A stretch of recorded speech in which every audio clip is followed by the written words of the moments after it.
Good morning students. आज हम second poem the true beauty compose bye Thomas carry, इसके बारे में हम लोग स्टडी करेंगे, ध्यान से देखेंगे। एक शॉर्ट पोएम है और इस पोएम में ओनली 2 स्टैंजाज यूज किए गए हैं। अब ये पोएम, जैसा कि इस पोएम का हेडिंग है द ट्रू ब्यूटी, तो what is the meaning of true beauty? True beauty means real beauty, and real beauty means what? Real means always remains for ever. नाम ही जैसा कि ट्रू है, and it is real, it is not unreal.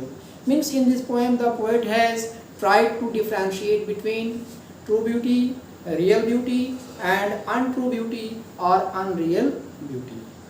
Means the one is physical beauty is unreal beauty, short-lived beauty,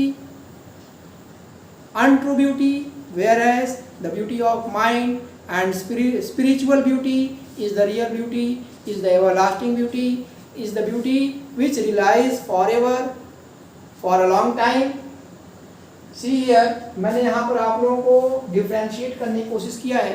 अगर इन points को आप एक साथ कर लेंगे तो आप सेंट्रल आइडिया आराम से लिख सकते हैं। इससे और इस पॉइंट्स को यूज करके आप लिख सकते हैं। सेंट्रल आइडिया आपका क्या बनेगा? In this poem the poet has described to differentiate between physical beauty and beauty of mind और spiritual beauty. This is the first line. Central idea पहले आप क्या लिखेंगे? In this poem the poet has tried to differentiate between, to tell us the difference between physical beauty and beauty of mind और spiritual beauty.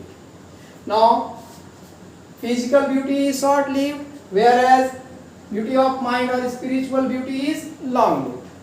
Physical beauty is decaying, whereas beauty of mind or spiritual beauty is everlasting. Third point or third sentence, physical beauty is always the source of fight, jealousy, hatred, indifference, and also becomes the source of death of a person or many persons or of a society. Whereas the physical beauty or spiritual beauty is the source of love, real love, unity, integrity and social welfare and gives life to a dying person. इस तरह से इन points को आप एक साथ लिख देंगे, ये आपका क्या बन जाएगा? सेंट्रल आइडिया पोएम का बन जाएगा। अब जैसे आपको इसका रेफरेंस, कॉन्टेक्स्ट या एक्सप्लेनेशन लिखना है, तो रेफरेंस में आप जानते हैं पोएम का नेम और पोएट का नेम लिखा जाता है। तो आप लिख देंगे these lines have been taken from the poem The True Beauty composed by the poet Thomas Carey. ये आपका रेफरेंस होगा।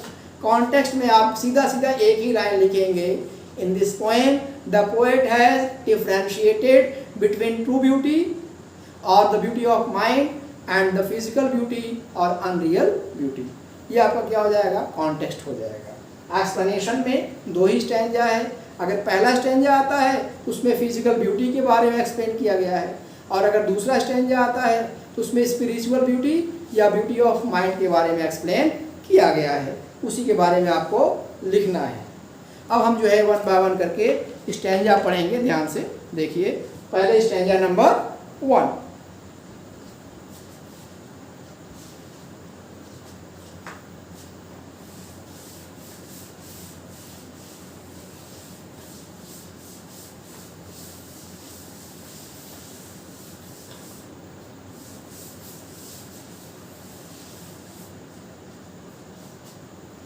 स्टैंजा नंबर 1 देखेंगे यहाँ पर। Stanza number 1, stanza 1। Okay, let us C.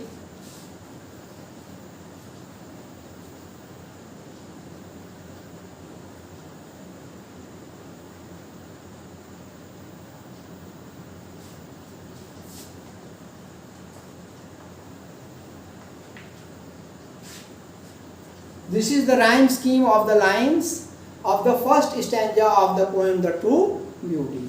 Means first, third, second, fourth, and this is fifth and sixth. Fifth and fifth. Fifth, sixth are rhyming together. These are rhyming together. These are rhyming together like this. This is the rhyme scheme of the stanza, first stanza. He that loves a rosy cheek or a coral lip admires, or from star-like eyes doth seek fuel to maintain his fires. As old time makes these decay, so his flames must waste away. In the first stanza of the poem, the poet has tried to describe the physical beauty. What is a physical beauty? How it affects us, and how the person is who is the admirer of physical beauty. इसमें बताया गया है कि ऐसा व्यक्ति जो physical beauty का praise करने वाला है, प्रशंसा करने वाला, चाहने वाला, वो कैसा है।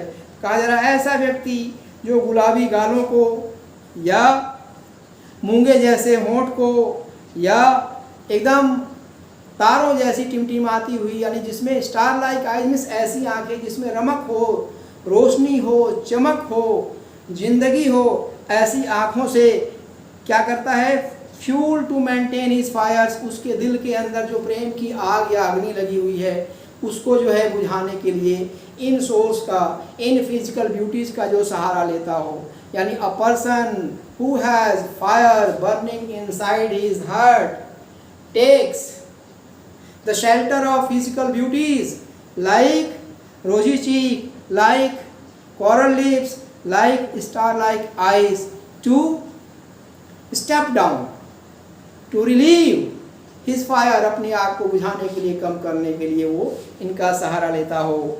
आगे कह रहा है and as old time makes this decay, लेकिन जैसे जैसे समय बीतता है ये शारीरिक सुंदरता खत्म हो जाती है, नष्ट हो जाती है। Means time decays, destroys, fades these beauties, so his flames must waste away, और इस तरह से उसकी जो प्रेम की अग्नि अगन है वो भी उसके साथ ख़त्म हो जाएगी। जैसे जैसे शारीरिक सुंदरता खत्म होगी वैसे उसकी प्रेम की अग्नि भी खत्म हो जाएगी।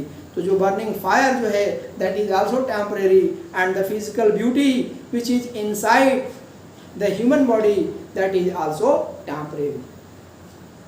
Second stanza, stanza number 2, stanza number 2।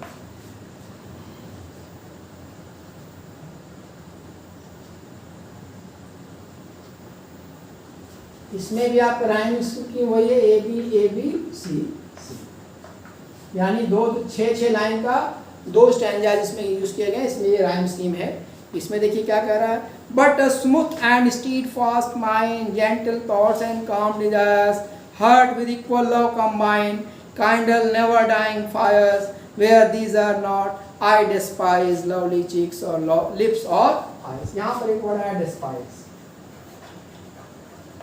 despise means का hate, नफरत कर, नफरत कर, घृणा कर। अब पोएट क्या कह रहा है, पोएट अपना एक आर्गुमेंट दे रहा है, अपना एक राय रख रहा है। क्या रख रहा है कि लेकिन बोला but a smooth and steadfast mind means but a beauty which is the beauty of mind which is controlled, and gentle thoughts जिसमें विचार क्या है, सभ्य हैं, अच्छे हैं, भले हैं, डिजायर्स बर्निंग नहीं है बल्कि काम है, कंट्रोल डिजायर्स हैं, एंड हार्ट के अंदर भी ब्यूटी है, there is also present the beauty of heart, there is also present the love inside the heart, and उसके बाद में कह रहे काइंडल नेवर डाइंग फायर्स, और ये हार्ट की जो ब्यूटी है वो कुछ देर के लिए नहीं बल्कि हमेशा हमेशा के लिए अग्नि को, प्रेम की अग्नि को जलाए रखेंगी, बाकी रखेंगी। And the poet says that a beauty which does not have the beauty of mind, a beauty which does not have the beauty of heart, a beauty which does not have the beauty of spiritual beauty, in that sense I hate, I dislike the beauty of eyes, the beauty of lips, or the beauty of cheek, rosy cheeks, which are not having the beauty of mind, the beauty of heart, or the beauty of internal beauty or spiritual beauty. This is explained in the second stanza. इस तरह से हमने ये 2 poem को cover किया। इसका मैंने central idea लिखने का तरीका आपको बता ही दिया कैसे लिखना है, दोनों पोएम का मैंने अर्थ समझा दिया। अब इसके बाद में जब अगर से आपको एग्ज़ाम में आएगा, पहला स्टैंजा आएगा तो उसमें आप जो है फिजिकल ब्यूटी के बारे में एक्सप्लेन किया गया, दूसरे स्टैंजा में आपको internal beauty, beauty of mind के बारे में एक्सप्लेन किया गया है। In this way there is a message of the poet. एक पोएट का कवि का एक संदेश है, we should not run after physical beauty, we should not run after decaying beauty, we should not run after short lived beauty, but we should run after the everlasting, the beauty of heart, the beauty of mind, or for the spiritual beauty, the beauty which is combined with spirit, which is combined with heart, which is combined with the beauty of mind. We should run after such type of beauties, and such type of beauties are everlasting. This is the message of the poet. यानी हमें ऐसी सुंदरता की तरफ भागना चाहिए जिसमें मन की सुंदरता हो, जिसमें हृदय की सुंदरता हो, जिसमें आत्मा की सुंदरता है, जिसमें सोच हो, जिसमें समझ हो, जिसमें ईमानदारी हो, जिसमें मृदु वचन हो। ऐसी सुंदरता की तरफ हमें दौड़ लगानी चाहिए। अब आपको ये कहा जा रहा है, आप इस पोएम को मैंने समझा दिया, इसको स्टैंजा वाइज इसका रेफरेंस कॉन्टेक्स्ट एक्सप्लेनेशन लिखेंगे, सेंट्रल आइडिया लिखेंगे, और उसके बाद ग्रुप में आप भेजेंगे। अगर पोएम आपको समझ में आई, अच्छी लगी है, इसको आप लाइक करना नहीं भूलेंगे, पोएम को आखिर तक देखेंगे, और उसके बाद चैनल सब्सक्राइब नहीं किए सब्सक्राइब कर लें, और आगे इसको आप शेयर करें जिससे कि ज़्यादा से ज़्यादा स्टूडेंट्स का, इसका लोगों का फ़ायदा हो।